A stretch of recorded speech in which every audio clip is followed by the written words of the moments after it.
কি বললাম, কন্যা কিংবা ভগ্নী, জামাতা মেয়ের বাড়ি ঘরে নাতি, আর বললো গুরু। যাদের সৌভাগ্য গুরু মহারাজকে তারা বাড়িতে নিয়ে যান। তাহলে ভাবুন শাস্ত্র কি বলছে, মহারাজ কি বলেন গেল আজকে দিন অত্যন্ত গুরুত্ব দিন। কেন বললেন? তাই কি বলছেন, বাঞ্ছা কল্পতরুভ্যশ্চ কৃপা সিন্ধুভ্যেব চ পতিতানাং পাবনেভ্যো বৈষ্ণবেভ্যো নমো নমঃ। আর মানে হচ্ছে বাঞ্ছা, আমাদের মনে যে ইচ্ছা আছে, বাঞ্ছা কল্পতরুভ্যশ্চ পূর্ণ হয়ে যায়। কৃপা সিন্ধু ভয়ে বা মানে কি পূর্ণ, অর্থাৎ মার্সি, কৃপা সিন্ধু সমুদ্র সমান। একটা ভক্তের কাছে তাই ভগবান কি কীর্তন করলেন, প্রথমত রচনা করছে কি বৈষ্ণব বিদুষুদা গোবিন্দ কৃষ্ণ।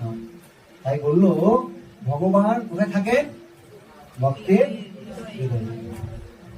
তাহলে ভক্তি হতে পারে, তাহলে ভগবান কোথায় দান করবেন, মন্দির মার্জনম তব আসনম মুকুন্দ পদার্পণম মম মন্দিরম। আমার আমার যে মন ভিতরে মন্দির আছে, আমি সে মার্জন করে কাকে ডাকছি, মুকুন্দ, যিনি আমার হৃদয়ে বসে কি কি করবেন, মুকুন্দ ফলাতুলি আমার হৃদয় পুষ্পে যেটুকু মধু আছে তিনি গ্রহণ করবেন। তাহলে আমরা আমার হৃদয়ের মধ্যে কি রাখবো, মধু রাখবো না বিষ রাখবো, ঠিক না? তাহলে ভগবানের কি প্রিয়, কোন মধু প্রিয়, বলছে প্রেম রূপ মধুটাই ভগবানের প্রিয়। কোন মধু? তাহলে আমাদের হৃদয়ে কি রাখতে হবে, তার প্রেম রাখতে হবে।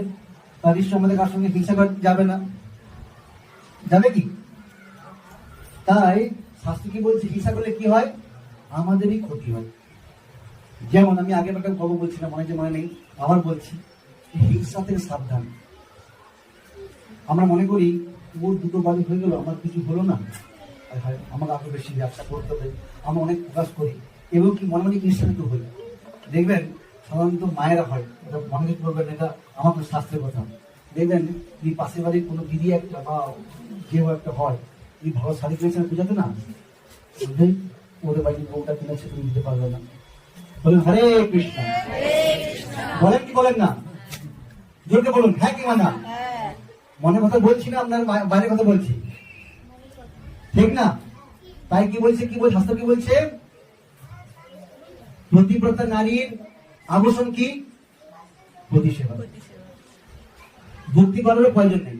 শাস্ত্র বলছে কি, প্রতিব্রতা নারীর ভূষণ পতি সেবা, ভগবান সেবার প্রয়োজন নেই।